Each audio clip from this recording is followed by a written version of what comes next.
Today's AMA. I know it's a kind of a last minute AMA just as we released the chips this morning and the blog post went out. But thank you to everyone who is joining us today. Today we are going to be talking about the proof of space format. We're going to be talking at kind of at a higher level overview, what the timeline is, and we have Gene Hoffman here with me to answer these questions. Welcome, Gene. Thank you for having me. So if you have any questions, please feel free to post them in the webinar, the Zoom chat, the Q&A chat. We are also monitoring the YouTube chat as well as our Discord channel, the feedback community events and feedback channel. So feel free to post your questions there as well, and we will get to answering them.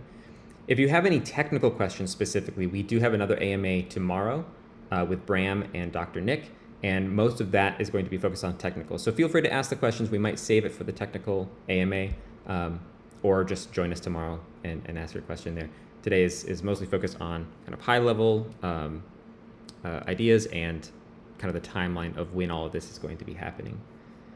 So just to get us started, Gene, for a quick overview, why are we updating the proof of space format in the first place? So I want to actually go into the Wayback Machine and go way back to the very earliest days of Chia, which is pre-mainnet. And when we were originally building proof of space and proof of time, we knew that there were going to be optimizations and other things that we really wanted to be able to wring out, if you will, before we kind of launched the network. And so we started out with a $100,000 proof of time competition. And for whatever reason, that kind of sparked everyone's interest. And we got a lot of very interesting people and real serious competition. And proof of time really did have all the low-hanging fruit kind of picked out of it very quickly. Proof of space, however, is just this a little bit more mind-bending set of math and technology. And, there aren't as many compression experts out there on the planet, frankly. And so we did not really get a very good response to the $100,000 challenge there. So it wasn't that we thought necessarily that that was good, because we knew there were some attacks out there, and in fact included a lot of those attacks in the Proof of Space 1 repo. But, in really building out alpha and beta, we've got a lot of real world experience with, okay, how fast is plotting? What do the kind of infrastructure pieces look like? And how does it all work? We didn't have as much experience internally at the team at the time around GPUs. And so a certain kind of path of attacks just were not on our radar. Fast forward to building a public blockchain that's getting real world adoption and has hundreds of thousands of farmers and a whole lot more eyeballs on it. And we kind of created three new experts, the NoSSD team, Mad Max, and Dr. Nick. And with both help from Dr. Nick and Mad Max, it became clear that it was time to look at what the absolute maximum kind of new compression through bit dropping could be, and then reassess whether or not we could do better. And with Dr. Nick's help, we've really been able to do better. And better includes that, right now, a GPU rental attack, so when you see the word rental attack, we're talking about a GPU rental attack, is still pretty far-fetched, even at, lower spaces than the net spaces today. But the flip side of the big build out of GPUs globally is at some point that market may mature and actually start to have slack in it. And when you do have that slack, renting an hours long amount of GPUs to try to 51% attack Chia becomes in the realm of possible. And so this was very much designed to say, hey, let's make sure that's not easy to do. On the other side, we really want to get back to 1 TB, 1 vote. Right now, a lot of different people plotted to either Dr. Nick's tools or NoSSD, and are effectively using both more power and have more effective disk space than they otherwise would. So the real goal was to really come back to the low energy, low wattage, put the work back into plotting, which is the proof of work. When I say that this is proof of work. And I think what's really fascinating and amazing about the proposal that Dr. Nick and Bram and the team, Harold, Christoph, others really kind of got to is a whole much better proof of space too, including things like being able to know what your kind of longevity of your plot is. You now have this kind of nice trade-off where you can have a phone and have the smallest plots on it, knowing that someday the smallest plots may not be valuable, but your phone's life isn't that long. And so you can kind of tailor, what you're doing to kind of what your hardware looks like. And it looks like that the kind of like in the past, we'd always said we always expected once in a while we'd have to replot by moving K size up. That looks like it's gone. It does mean that there's still probably difficulty increases, but they'll be much more gradual, kind of built in. And so the whole, will I have to replot my space becomes a much less binary kind of analysis and a much more, oh, I've got a much longer time with it. So as we dig in, especially tomorrow, into the guts of the technical details, it's just a much more robust long-term proof system for proof of space. Yeah, you mentioned the plot, the difficulty aspect, like moving away from forcing k-size adherence to this difficulty thing. Can you talk a little bit about what this new plot difficulty um, scheme is, and what's the purpose of it? Well, so, I will say this is a question even better asked tomorrow because I am also, reading a lot of this for the first time only a few days ahead of everybody else, knowing it was coming. But the general concept is that in the same way that we had the plot filter that could get, harder over time, the difficulty can be a component of the chain itself that is settable to get more difficult over time, knowing that GPU and memory speeds will continue to improve. And also that someday we'll make that, hard drive to SSD switch, which also kind of changes things because a lot of the reason we have the difficulty is to make sure hard drives stay very viable, very, not overused to be able to run long term the proof of space. So, that's a neat new innovation where, in the same way that the pot filter kind of worked, we get the ability to slowly but surely ratchet up or down how much difficulty is really required. And I have two questions. One is about the hard drives versus SSDs. The purpose of wanting to make sure that hard drives stay viable, is that mainly to make sure that there's not incentivized waste. You're not throwing away all these potentially perfectly usable hard drives in order to Well, go to SSDs. yeah, I'll back up and I'll talk about in a perfect world where hard drives don't exist. So it's not the world we live in. The ability to make the Chia blockchain proof of space resistant to GPU attack is really high if everybody had SSD. The way you read SSD is so much more straightforward that we could make difficulty effectively very high. However, that would mean that like your hard drives would have to be working at like 100% plus utilization. That's just not realistic for what we're trying to do by keeping both the entry cost of buying used hard drives, because we love that effectiveness. The most effective way still going forward to farm is to buy used takeouts from data centers and give them longer lives. That's just such a key component of the sustainability of the Geo blockchain. So we really had to trade off and make sure that we made it so that the load on your hard drive stayed in the 10% range, which we think is completely legitimate for these used drives over time. And it's an interesting set of trade-offs. I mean, part of the reason why I think it took us maybe a couple months longer than we'd originally hoped to get this done or get it ready to present is that those trade-offs were very interesting. And in fact, we learned a lot where some of those trade-offs weren't as bad as we were worried they would be. If anything, I think my favorite takeaway from the new proof of space is that the trade-offs were much better at the end of the day for everyone than I was hoping they might be. For the difficulty as it increases over time, as you mentioned, does it mean that farmers will have to continually replot to meet those difficulty requirements? Generally, no. The thing is depending on where you set and what your hardware environment looks like, you can get in a situation where your hardware can no longer effectively farm some of your plots. But the thing is, you'll know that's coming, and there's also already tools to start analyzing, what your plotting difficulty for that machine will be, what your harvester difficulty would be.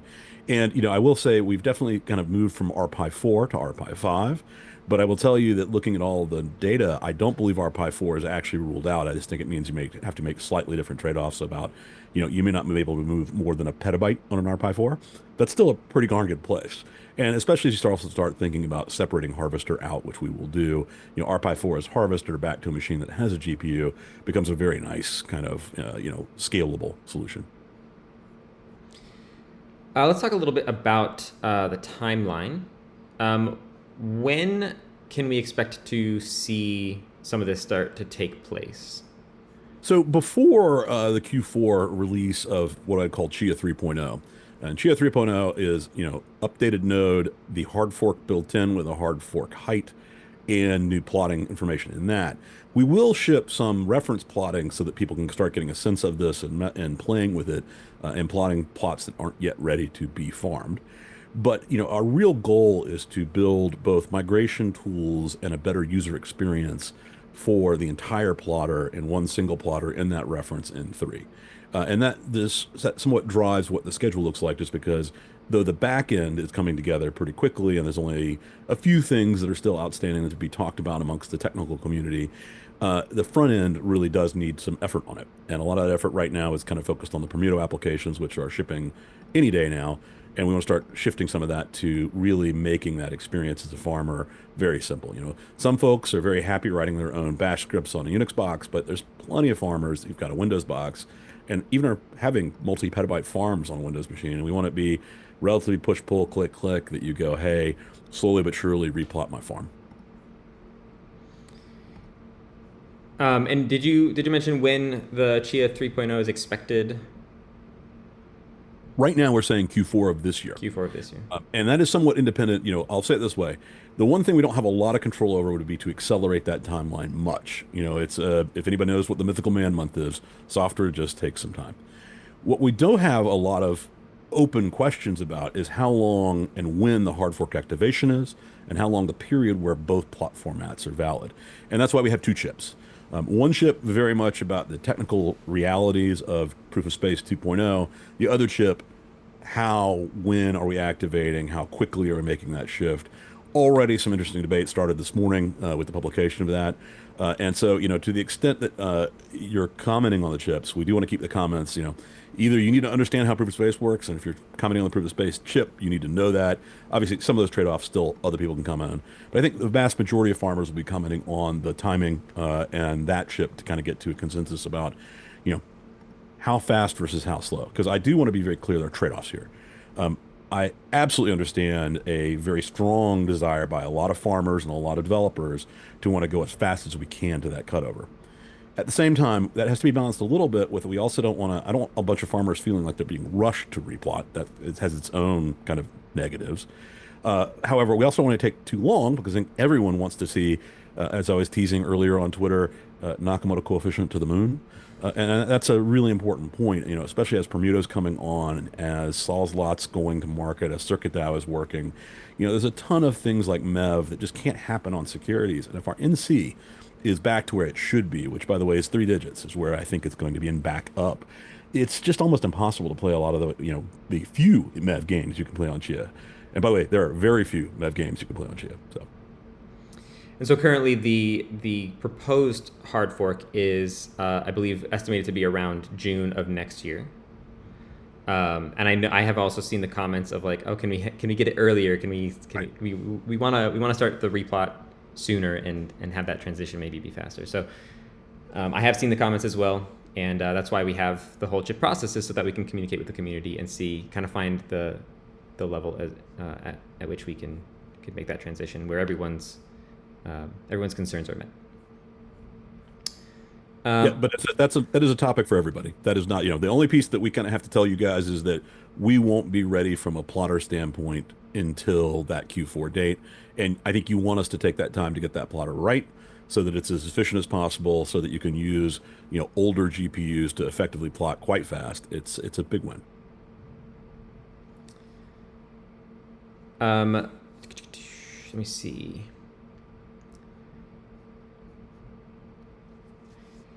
There's a question in our Zoom chat.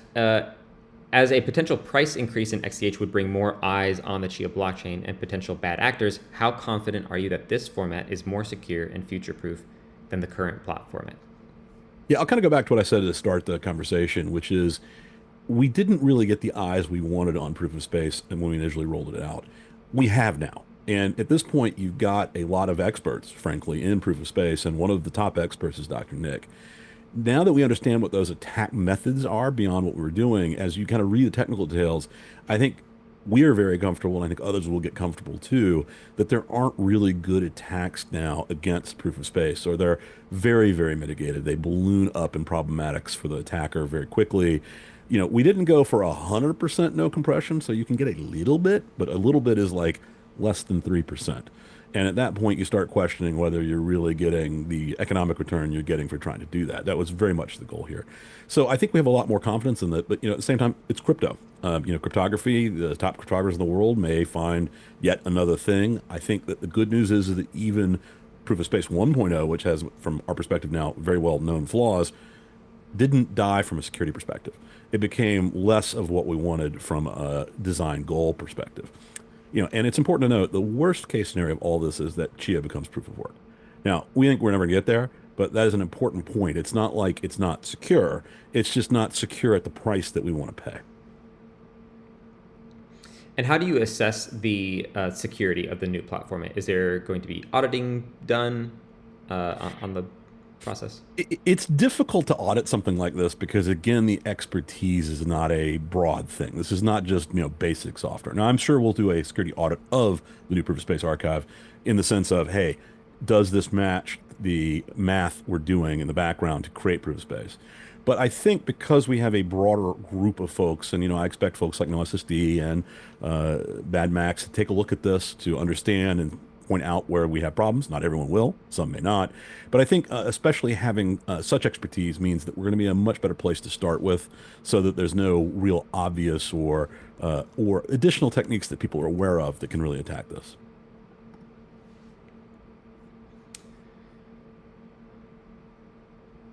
So there is an aspect of this new proof of space format called the quality chain. Can you talk at all about that? Yeah, so the quality chain means that the way you build the proof is different, and it does kind of two things very differently. Thing one is that the proof building process for a full proof is actually going to be a lot more expensive than it currently is in proof of space 1. But it's intentionally designed so that you don't have to do it very much. So that your actual lookups, you're really not going to have to generate that proof of space unless you're pretty darn sure that you're winning or you're darn sure you're responding to your pool.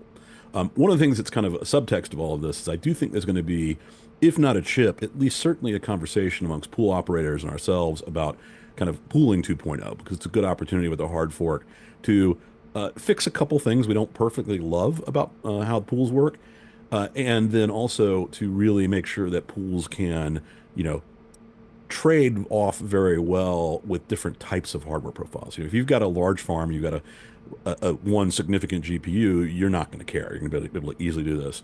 One of the things I think on the other side, like if you're just a Pi and a CPU and you don't ever really want to own a GPU, you're going to need a different kind of scenario set up with your pool to check your pool partials. One thing I'm interested in is the community digging into GPU hats for Pis, because we don't need a lot of GPU, just a little GPU, and I think it's going to be interesting to see if that's actually a credible and relatively inexpensive solution to keeping the Pi 4 and the Pi 5 able to prove anything they want. So it's a real innovation, and then the way it's built makes it very, very hard to bit drop.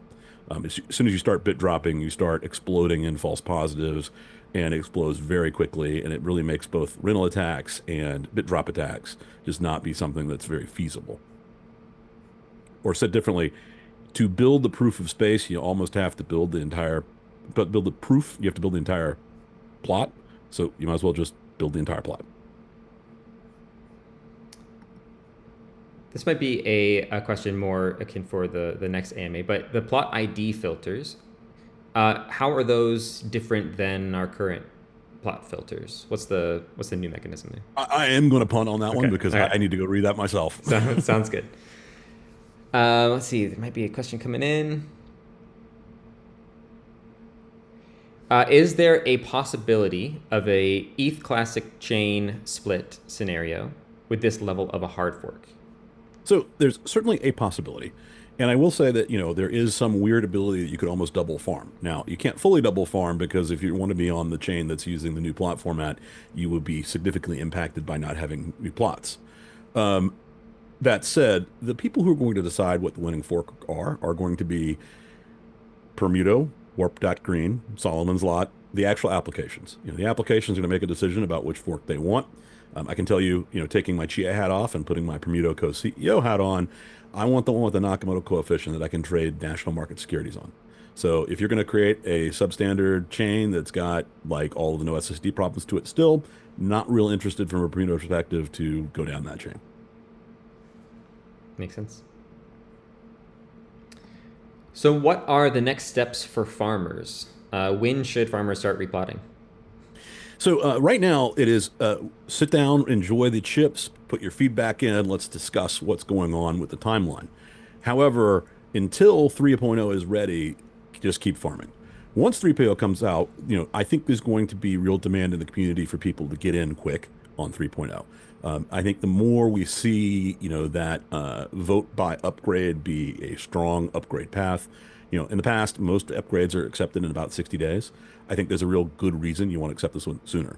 So as soon as we have a more articulated timeline in Q4, sometime before the holidays, it's time for you to upgrade to that. Once you upgrade to that, you're not yet in a rush to actually start plotting. We will have in the chip for timing when new plots are first valid. So with that, I think, once that new plot day is, that's when you really should start farming. Now, short of that, one other thing, there are test tools now so that you can run in your environment and get a sense for what plotting is going to be and what harvesting and farming is going to be. You'll want to run those to get a sense, to start thinking about, what case sizes am I using? Do I need to add something? Do I not need to add something? The nice part here is the easiest path to farm is still going to be having a GPU around somewhere. You're going to want it for plotting, and then you want it because then you don't have to worry at all about what case size you really chose. And also, the case size, physical size, has dropped tremendously. So instead of 100 gigabytes, I think the biggest one is like 10 gigabytes in the ballpark. So, you've got a whole lot more granularity as well that you can play with. So, and as I said, it's one of the reasons I think it's going to be interesting to see if people can put a GPU hat on a pie. And we have a question about GPUs. Are AMD GPUs going to be supported? Do you know? The goal here is to support all the GPU classes. I don't know how well they'll all be supported immediately. I think it's also a question kind of for tomorrow because I think, Dr. Nick is closer to exactly what he and Harold want to do GPU wise. But, the goal is that, yes, anything that's fast enough, we're going to generally support. And that also means that things like, remember, phones have GPUs in them. I have a question. What about new farmers? Maybe farmers, people who are interested into starting farming, have not yet. Should they wait until the hard fork to plot? Should they plot some of the current format now and write it out? Do you have any recommendations? I think it's probably wise to start with a little bit, like get used to how this works, get a sense of what it does on your hardware, mostly because I think it'll let you think about what you want. Like, what am I pulling off the shelf? Am I buying some used stuff? I think that's, a real item. But in reality, I think a new farmer who's excited about new plot format should wait for the beginning of the new plot format day to really, start plotting. Now, you might be able to start plotting a little bit before, knowing that your plots can't win, but I wouldn't do that much in advance, a week or two. It would be my sense of it. Okay. Question from the Zoom chat. Has security, including the new plot format, been a regular topic in Bermuda discussions, given that it can make Chia a much more interesting attack target? So Permuto, the nice part about the team there is, this is the same team that had signed off on the Chia Network's IPO. So they know very intimately how Chia works, and we're very much aware of what was going on with NoSSD long before the Permuto project was born. Beyond, our assertions to the SEC about what the Nakamoto coefficient will be like, and therefore what we, feel like the reality of any of the little bit of MEV. And let me pause. A little bit of MEV, if farmers could guess when they're going to be in the block, they might be able to take good deals out of the block. Now, the maker of the offer still gets what they wanted. So it's not like MEV in Ethereum where you can like steal money from people. But with a high Nakamoto coefficient in Chia, you as a farmer don't really know if you're going to win the next block. And as we get back to that high NC, it makes it just not real interesting to try to even do it in the first place. But that's about it. The rest of the security is quite sound. And again, the important point to remember is that even if Chia fell to being proof of work, it's still 51% secure against proof of work. So from that perspective, I don't think there's much worry. SEC, buyers, Permuto itself, we're not real worried about the problem. Another question from Zoom is, when is testnet starting and when will it be open to anyone to try? I'm assuming this is like, when are the test tools going to be available to try and test out some of these? Yeah, well, I'd even give there's kind of two answers. There's going to be test tools available, I believe, if not today, probably tomorrow, some of the most basic ones. Over the next month or two, I would expect to start seeing the first iterations of a full plot. And again, a question that should be reiterated tomorrow. I will expect that testnet will absolutely activate new plots before mainnet. We've often done that with forks where testnet is, a month or two in advance. I don't think yet we're necessarily going to have a third test net, but it would not be ruled out that it might make sense to have a test net where these plots work independent of the existing test net, so that you can kind of see how it's working as an integrated group. But I think that's a decision we kind of haven't made yet. It's just one of the options out there. Okay. I'm looking for any other questions. So if anyone has questions, please feel free to post them in our Zoom chat or Zoom Q&A. Looks like Brant just messaged. He said the test solver should be available by the AMA tomorrow. Pretty quick turnaround. The plotter itself will take a little bit more time. Are there any plans to upgrade the proof of time? The shortest answer is no, but let me give you the longer answer. We believe proof of time, other than its quantum resistance, is perfectly fine for the foreseeable future. I will say there are some moon math ways to be quantum resistant that would make a proof of time change necessary, but Bram and I both think that's a good decade away at least. However, at some point in the next couple of years, it's going to be time to go back to the hardware drawing board. When we built the current hardware ASIC, we kind of more than doubled the effective speed of proof of time. I don't think there's that kind of room left to really upgrade. So you were already at 7 nanometer, but as things are getting down to 2 nanometer at the bleeding edge, a 5 nanometer version could potentially speed it up 5 to 10%. But the cost on that's going to be more like 40 or $50 million, and so we're going to wait until we're past the IPO and maybe a couple years from now before we really look at that. But as a core primitive, it's working great. There aren't, cheaper, easy ways to gain a speed advantage, and that speed advantage, even if you spent tens of millions to hundreds of millions of dollars, is less than 10% and probably less than 5% if you really try to push it.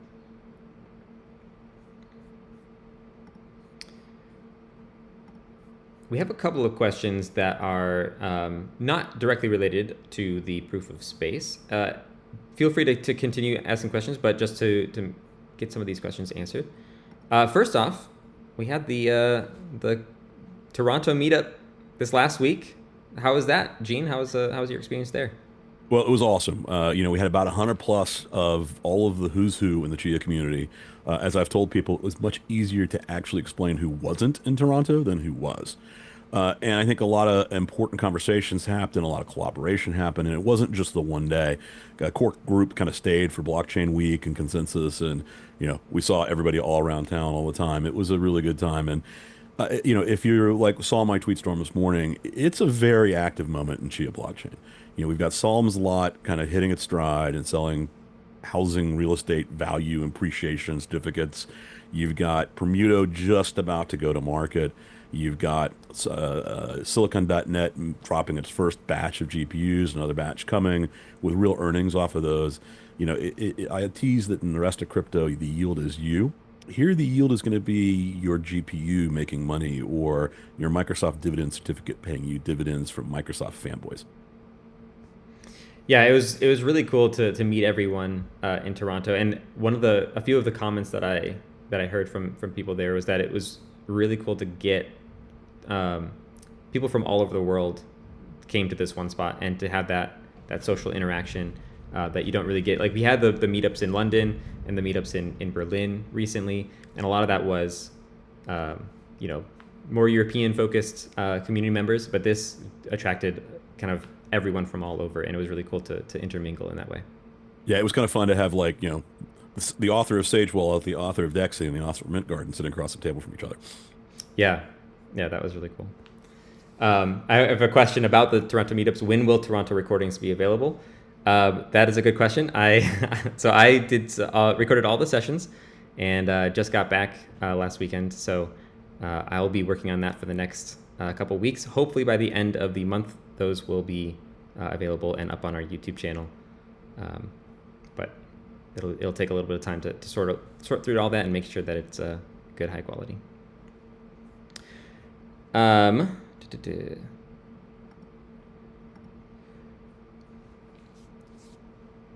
Got a question in the Zoom chat. Will there be a place for alternative providers like No SSD and GigaHorse? So we certainly think that other plotting providers are going to be there, and there already were kind of a diverse crowd even before bit dropping became a thing. So that's part of our goal is to get to a reference plotter very quickly. But at the same time, we also want to make the core Chia downloadable even better at farming than it had been. Though at the same time, I've said this to some, we're going to be taking the wallet kind of out of the core downloadable and really giving people the option to either choose Cloud Wallet or Sage as the wallet that farmers farm to.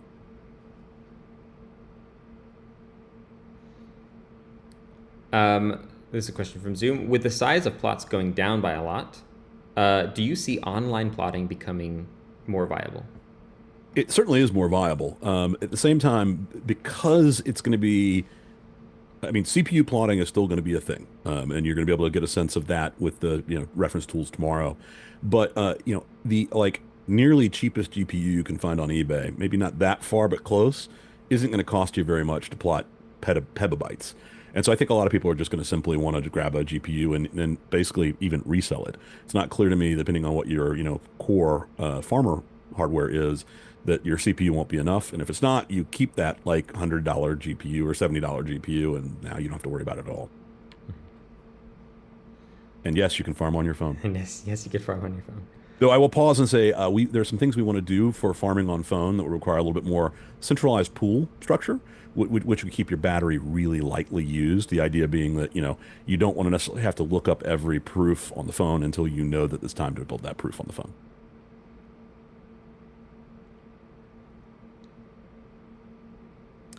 Do you have an estimate for where the net space will land? No. And the only reason I say that is that the confounding variable is XCH price. So I certainly think that we're going to end up with more space than we have today. I think we will absolutely, recover the virtualized EIBs in a lot of farmers who are like, I don't like compression, it's too expensive electrically. So I think, ultimately it certainly catch back up to where we are today. However, with the launch of Permuto, with the launch of Silicon, with everything else that's happening on the Chia blockchain, I do not see XCH prices staying where they currently are. I see them considerably higher. And I think that's really going to drive a lot of the delta, and the reason why it's kind of hard to predict. Is XCH 100 or is XCH 500? There's some very different outcomes for NetSpace. Do you see the new platform impacting the price directly, or will it be more of a... Yeah, I think it actually is going to impact. And the reason I say that is that two things. With the higher kind of ongoing op costs of the current plot format, I think that puts some selling pressure, especially on non-US or non-Western farmers. So a lot of those farmers are having to go out and sell Chia a bit more often to cover op costs. As op costs come back down, I think that takes some of that pressure off. Though, there's an interesting debate between Digital Spaceport and Slowest Time Lord today on X about whether that's true or not. And so that's actually something we kind of can empirically go test. But it would not surprise me if that's one of the items out there.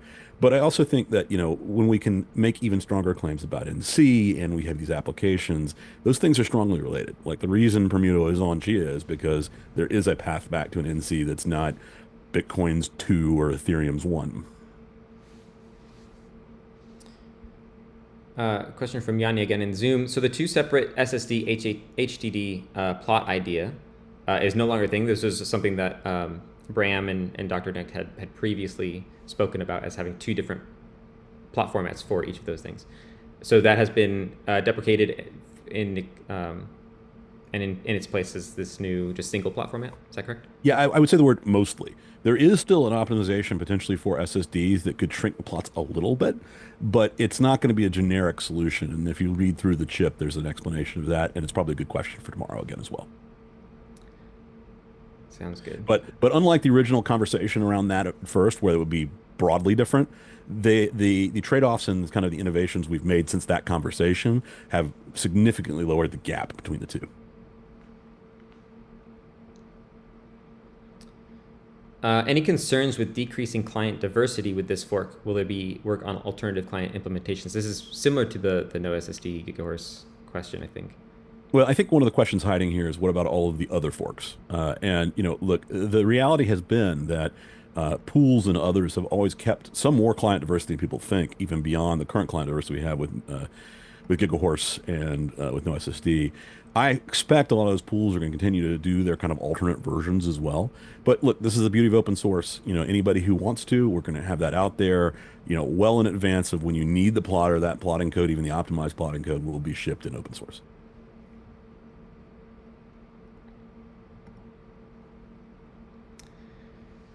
We have a couple more off-topic questions that we can get to, and as folks come up with more questions for the plot format. This is from YouTube. They saw a while back that Microsoft purchased millions of climate credits used on the Chia blockchain. Does CNI profit from such a purchase? Not directly, but indirectly. And what I mean by that is that most of the folks who are serious in the climate business are generally customers of Chia as they continue to use the Climate Action Data Trust and what was the Climate Warehouse.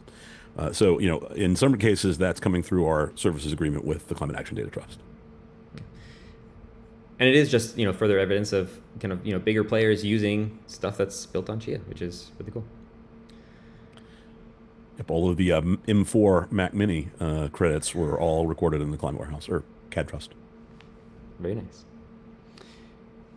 Is the 3.0, Chia 3.0, that's expected in Q4, a full ground-up rewrite of the reference full node? Not at all. In fact, the only real change to 3.0 is going to be adding proof of space v2 and the logic around the hard fork and when you phase out traditional plots for 2.0 plots. The rest of the work done on the full node is, quite good. We've continued to optimize it, move more and more of it to Rust. The things that full node really cares about these days are much more about mempool management and fast forwarding transactions. It's really, again, I was talking about this in Toronto, as you'll see when you get to see Ryan's recordings up. We're moving, we have to move back now to focus on some farmers in a way that we had not in the past, and hopefully do an even better job of that. But the transition is really, what is mempool? How do you trade? What is the transaction block at 3:59:59:0 Eastern Standard Time for Apple pay date to not be the X dividend block, which is the next one? That's very much where a lot of the full node activity is. So this is really just figuring out how to cleanly drop in proof of space 2.0, how to cleanly manage the ongoing kind of fork process of, okay, plots, 2.0 plots are now valid, but are disfavored, and then have it slowly roll to, they're equally favored and then end at the old plots are disfavored. And we do want to do that roll because we don't want everybody to try to plot on day one. Like, let's make it sure that there's a time period, you can make your own calls about where you want to be on that. But, I think a lot of, for example, people coming back who aren't currently farming, on day one, you go ahead and start plotting them even if they're disfavored, and you just know that over time you're going to start winning more and more. Yeah. And do you expect 3.0 to already have start prioritizing Sage as the wallet and leave the current GUI for farming? So I wouldn't say that we're necessarily tying 3.0 to that change, and it's not just Sage. We very much want to give you Cloud Wallet as an option too. The free tier Cloud Wallet is pretty darn powerful if you're just an individual. And the kind of process for that is, look, if you're comfortable with the metadata leaking to CNI of using Cloud Wallet, then you should be fine. And I think most people in the West are going to be fine with that. But just know that, like, if a law enforcement agency gives us correct process, we're going to have to tell them what we know about your wallet. But that's not much. We can't spend it. We can't do anything else with it. If you're somewhere where the privacy concerns are higher, you've got a national government that you don't want us to know about, you're going to use Sage because you can run it right there on your desktop. You can run your own full node, and you have very strong privacy guarantees there. The trade-off really is that Cloud Wallet's still going to be a bit easier even than Sage because it stays synced and because it's centrally managed, but you've got options, and we want you to have those options. So I would say that it's not necessarily tied to 3 as far as removing the wallet. 3 is going to be more focused on better farming tools and plotting tools, period. It's really going to be then, what is the right schedule, which we don't have yet, of when that kind of Sage Cloud Wallet transition appears. And I think a lot of this is going to make a lot more sense because Cloud Wallet is any day now. And once people get a real sense of Cloud Wallet on mainnet with all the feature set, I think people are going to understand what their choices look like and why they might choose one versus the other. I believe this is probably a question for tomorrow, but at which block height will Chia 2.x versions no longer be able to farm? Yeah, I think it's actually in the current proposed chip, but I think the answer is that's not set in stone. That was a a proposal, a straw man, if you will, to be able to debate and figure out what that right answer finally is, to come to a consensus amongst the farmers and technical, Illuminati. Yeah, and if you want to take a look at the chip and do a little bit of math, I think you can figure out what the proposed timeline is. But again, that is something that is Yeah, up in it's the in air. the 8 millions, 8.8 million, I think, right now. Yeah, I believe that's when the transition starts, and then over the course of 6 months to a year or something is what's proposed. Um, so a question from Zoom. So now we have merch finally. Here's my sweatshirt. So when is gaming? Gaming's pretty soon. If you actually watch the check-ins on the gaming repo, you'll see that the kind of core infrastructure is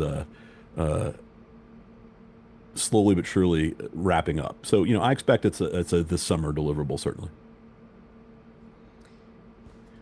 We should have Bram on. Obviously, tomorrow he'll be on to talk about this stuff, but we should have Bram on pretty soon to get an update on all of that stuff, state channels, and his gaming projects too. So that'll be probably upcoming soon. This is a question from Zoom. Is there a time frame for when Chia will stop selling the pre-farm, the XCH? Is this maybe another reason for people not bothering replotting? Yeah, so there is, but it's not exactly simple to explain. So let me explain it as best I can. Um, First of all, we are probably not going to ever stop selling the pre-farm completely. However, it will be neutral because we're going to start selling XCH for ACH for Americans. But that is a technical detail, not the point this person's making. We expect the revenues from Permuto to be substantial, and those revenues will be more than adequate to end the need for Chia Network Inc. to sell any of the pre-farm to keep the lights on, to keep growing. Uh, it's certainly this calendar year. It's probably way before that, but I don't want to overcommit until that's done. But as I said, with the caveat that our plan for the faucet that is the ACH purchase mechanism is to kind of take yesterday's fiat sales and buy XCH through our market maker the next day, so that we're roughly keeping flat the amount of Chia that CNI owns, because we want to be able to, let people in America who have a hard time on ramp really easily. And that really comes to, buying Permuto ACDCs. It comes to, wanting to buy a silicon GPU, wanting to play one of these games. There's some new Permuto products you haven't heard about yet that you'll really want to be able to go, hey, I want some XCH because I want to go do that right now. And so that's really kind of where we're going with that. But, the whole point here is that, as we've always sort of said, we're going to be, frankly, a profitable business sometime this calendar year based on the Permuto launches. And once that's the case, we have no reason to sell XCH but for the operational reason we just talked about. I would not rule out, well, I'll say it this way. I expect the market to be much more rational over the next 3 months or so. However, it's not. We do not rule out buying back towards our 21 million original strategic reserve. Briefly on the XCH for ACH thing, that was a blog post that we released last week, and you also talked about it briefly at the Toronto meetup. One of the questions that I have had or been asked is there any sort of limit to the amount that someone could buy through the ACH? So there are a couple different limits as we start. We are likely to not make the first purchases be too large. So we might put a $2,500, $5,000 limit per transaction. The limit that matters more to you is your bank is likely to limit you to 25,000 in most cases. Some are 50 and even lesser at 100. But again, I think that is a per transaction number. That is between you and the bank. That said, I expect we're going to slowly but surely relax that to about a $50,000 per. And again, it's because of how you'll want to use XCH. For serious poker players, buying $50,000 worth of chips is just, a Tuesday. And so that's partially what we're very much thinking about when we're thinking about how to use this. There may be some daily limits, in other words, multiple transactions per day on our side, but that's not as clear. And I will also warn people that, if you ever have an idea that you're going to use this to somehow like try to short us or, not clear or charge it back, well, knowing what your bank account number is and who your bank is makes it very easy to find you and have Thomas make you a very unhappy person. This is a question from YouTube. Is the cloud wallet full KYC or essentially synonymous via the metadata we choose to provide?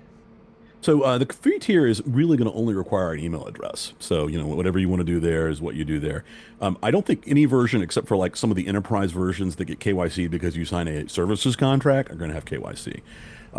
Different answer if you're using the Permuto version of Cloud Wallet. There are potentially going to be some KYC elements, but even there, we're only doing them if we need to. So, for example, if you only own ACs and you don't need a tax file at all, we're not going to enforce that because there's no real requirement of it. It's just, I want everybody since this is a privacy centric kind of thing, to know that you are leaving some metadata. We know when you logged in, we know what transaction you sent. We kind of can enumerate your public keys. And we know what IP you connected from, and we know your email address. After that, you should have a pass key. Passwords are not going to be acceptable unless you're doing enterprise account management at the kind of admin level. So we're trying to keep that limited, and obviously we're going to be pretty strong about making sure that requests have the right legal process behind them. We don't want that to be there. But as I said, if you're just an NFT collector and you're doing $5,000 worth of NFTs, this is going to be such an easier way to handle things.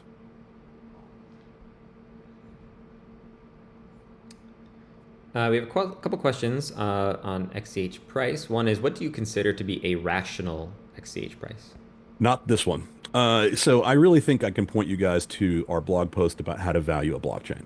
I think it still remains completely relevant as a way to analyze what it's worth. I think we now have a lot more data points to support why we believe that a secure L1 is going to have a lot of actual demand. Just the dividend certificate market, there are real economic incentives for institutions and retail investors to move their dividend certificates onto Chia to save money.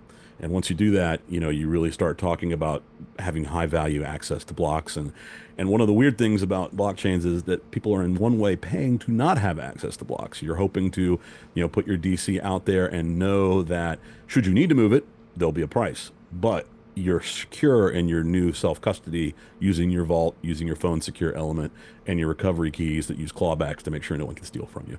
So, I think it's not this. I certainly think that there are logical things you can compare us to that aren't Fartcoin, that you can get a sense of where we think this goes.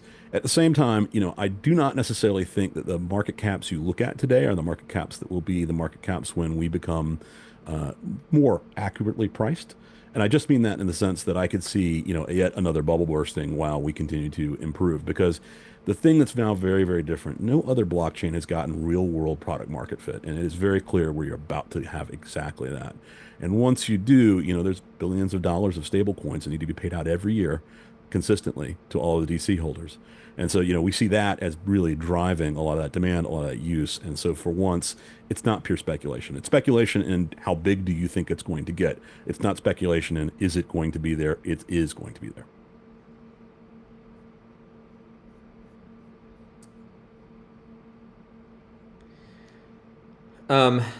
This is about, we were talking about the XCH sales and buying it back, potentially buying it back. If CNI buys back any of the stuff that they've sold, will that affect the price depending on like how quickly that happens? Well, other than the perception issues, which I think are overblown, I don't think our current sales have much impact on the market just because they are so small on a day-to-day basis. And as rational buyers, I don't think we would want to have less of a shareholder return on rebuying. So I think we would do it in a very similar manner where we are, a small piece of daily volume and would reacquire. But I will pause and say that the board may come to a different decision depending on where that price point is. It may very well be worth a little bit of slippage to get in at a price that we think is opportunistic. But as an independent actor, just know that we are biased to the buy side and not biased to the sell side anymore.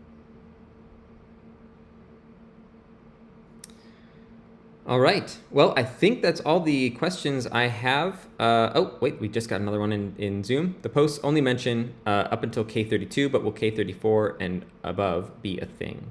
We don't think we're going to need anything beyond the current K3 K sizes. And note that all K sizes are now even. We skip the odds these days. So it looks like there's no good reason as you dig into how difficulty works that we have to go above 32. And 32 is much smaller than it used to be. Gotcha. All right, so that is all the questions that I have for you today, Gene. Thank you so much for joining me and answering these questions. I know we kind of ran the gamut of topics there. For anyone who's watching who has more technical questions, we do have another AMA tomorrow with Bram and Dr. Nick to kind of dive into chip 48, which is more of the technical inner workings of how the proof of space format will work. So join us same time tomorrow for that. And with that, again, I want to thank you for your time, and thank you everyone who joined us for this AMA. Thanks, everybody, and thanks for all the